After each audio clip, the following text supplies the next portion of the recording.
Good morning, everybody. Good morning to all of the members of the press. Thank you again for being here and for helping us communicate what's going on in Puerto Rico.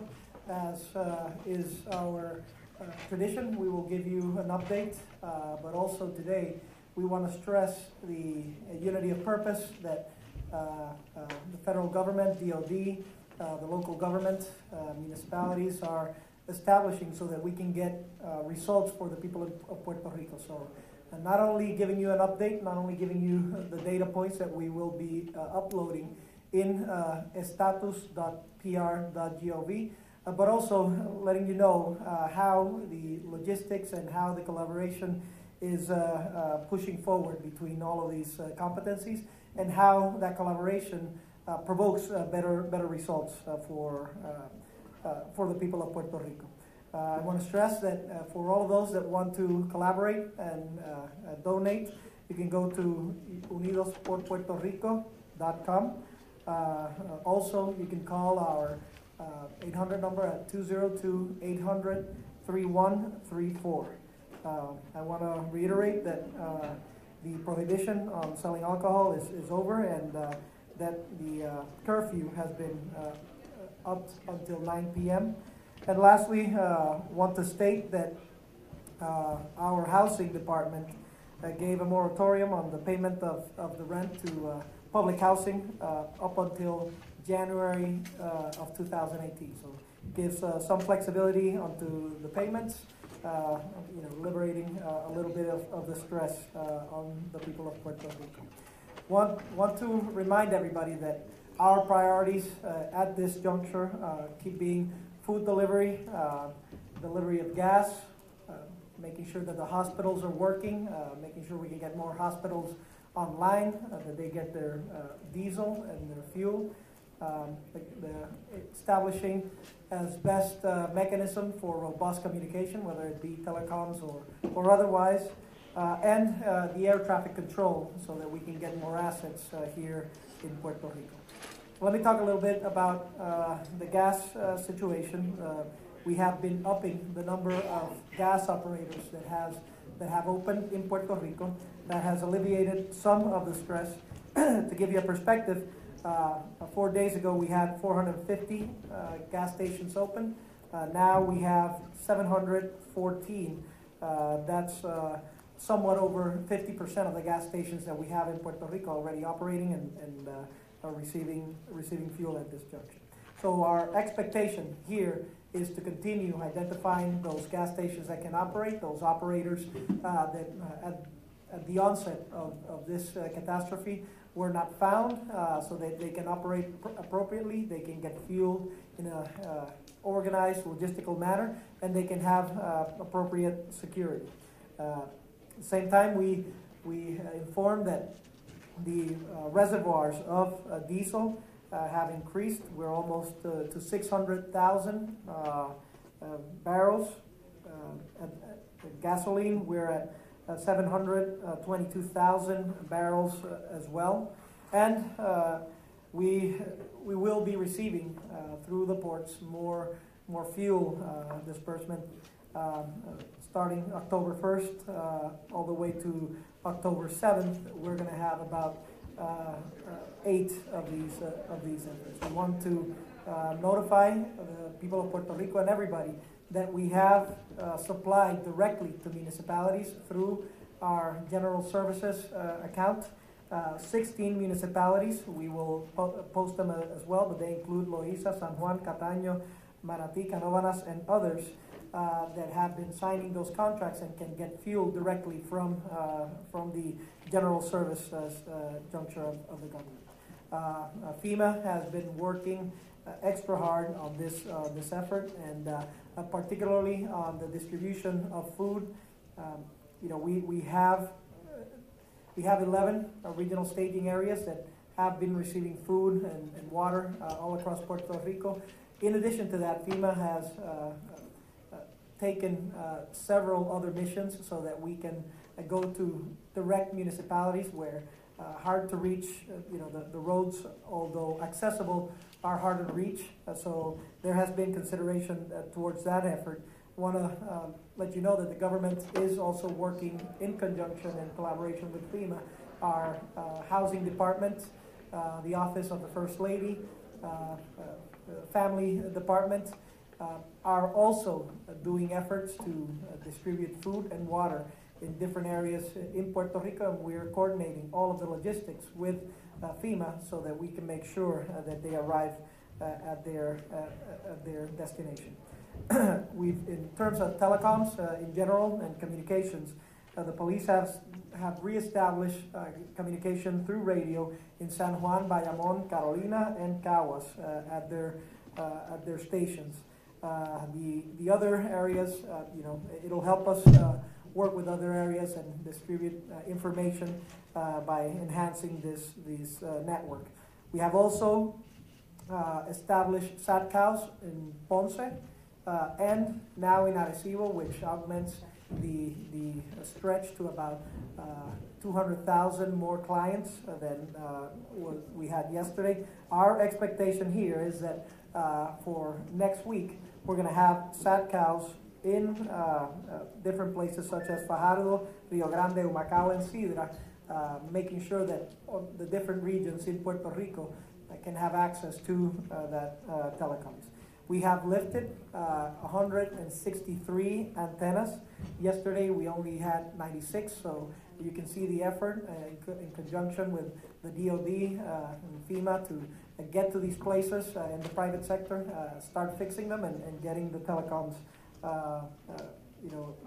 working again.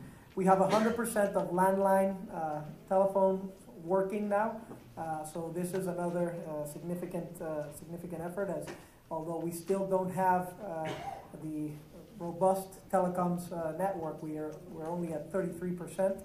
Certainly having the landlines is helpful to establish more robust communication across the island.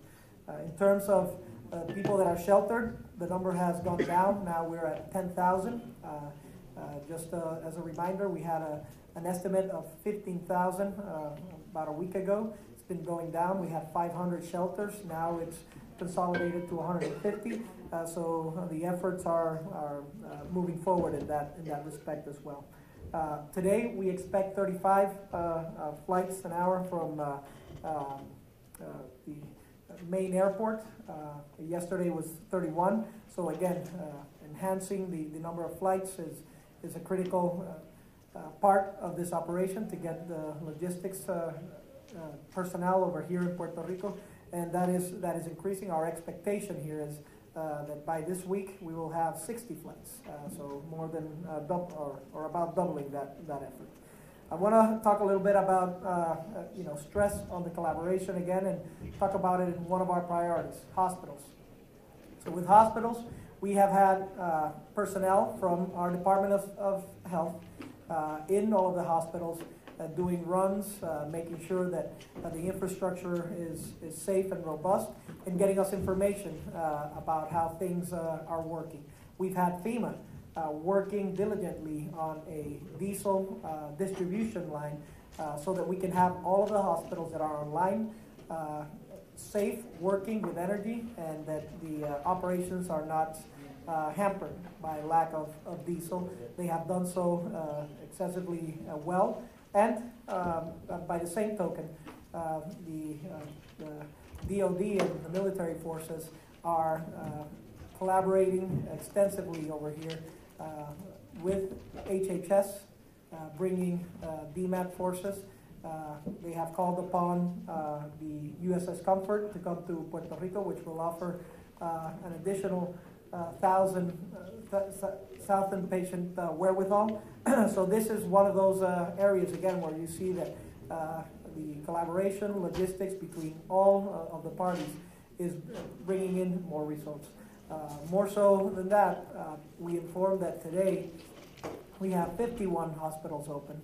So depends on your metric, 51 or 53. Some of those are same hospital that are divided into two clusters. So between 51 and 53, depending on how you measure it, of the 69 hospitals are open and are within the context of the diesel distribution line. 2 of these hospitals have been energized, so now we're up to 9 hospitals that are being served with energy of the stations that have been energized in Puerto Rico. By the same token, we've increased the number of dialysis centers that it has been served. We're going to give that list again. It's going to be on status.pr.gov, but we've increased it from 34 yesterday to 46 today. We also report that there have been 4 freezers for forensics efforts that have been brought onto Puerto Rico, although it has been established by the different meetings between HHS and our department and the federal government that in fact there is no crisis or emergency in terms of dealing with cadavers at this juncture. But we still have those 4 freezers that were brought in order to support our Institute of Forensics Sciences. In terms of security, we're happy to report that a lot of the, some of the EMACs are starting to flow in. We got, support from the NYPD yesterday that was here. And we're getting support early this morning from the New Jersey State Troopers and National Guard as well that are coming over here. We expect that about 210 soldiers from the Puerto Rico National Guard will be assisting the police here in Puerto Rico, denoting again that collaboration and that effort. And our expectation is that over the weekend we'll get about 300 more of these actives over here in Puerto Rico. I should say that there are firefighters as well, from New York that have been collaborating with Puerto Rico. And there are 879 effectives from different National Guards that are here in Puerto Rico from states like Alabama, Kentucky, and others, which we have solicited EMAC's collaboration. In terms of water and sewage, another clear example of collaboration with the federal government, FEMA, DOD, and the local government. Our local sewer company is Aqueducts and Sewer Company is making sure that we have all of the assets in the stations so they can identify the needs, work on repairs, and establish service as soon as quickly as possible. FEMA has been working on getting generators to some of these locations so that we can activate more water access, and we can also work with the sewage component, which could, if not handled properly, could become a problem in the near future. And the DOD and under the leadership of General Buchanan have worked on taking over the logistics of the distribution of diesel and the maintenance of some of these generators so that we can liberate some of the the pressing needs that other servicemen from the Aqueducts Corporation have. So this is another prime example of collaboration within all of the components of this effort. Energy, yesterday we were able to establish energy to the Doctors Hospital, Luis Lloren Torres Housing Facility, the Banco Popular de Puerto Rico in Atorrey, Convention Center, the Crowley's Terminal, Walmart, Minillas, Parque de Bombas en Acueductos y Alcantarillado en Bayamón, Costco en Los Filtros, and the San Jorge Hospital. So right now, again, 9 hospitals are powered, which allows us to get them off the diesel distribution line and allows us to serve more efforts as well. Lastly, I would like to say that there is also an effort going for the rebuilding and reconstruction that establishes the collaboration of all of our components. Of course, many people have lost their houses and have lost their roofs. With FEMA, FEMA is bringing in tarps so that we can start addressing those immediate needs. The Corps of Engineers is here to help us install those tarps, and our local government is working so that we can assess those limitations, make sure the information gets here, and that we can serve our people best. FEMA is receiving today a shipment that will have significant amounts of water and food. They will be distributed as soon as it gets to the port to the 11 regional staging areas, so that all of the people or the mayors and the surrounding municipalities can have access to water and food. And we will also be conducting the effort that we mentioned yesterday, where we will be taking some of the food that has been in the docks. The government is going to take them, is going to buy them, and we're going to distribute them across Puerto Rico in collaboration again and in conjunction with the logistics that has been established. So those are some of the basic updates, some of the expectations that we have. As you see, progress is being made, but we need to make more progress. And we're confident that with the collaboration with the federal government, the help that the administration has given Puerto Rico, continued communication, continued support, we will get out of this emergency phase and start on the rebuilding process of a stronger Puerto Rico.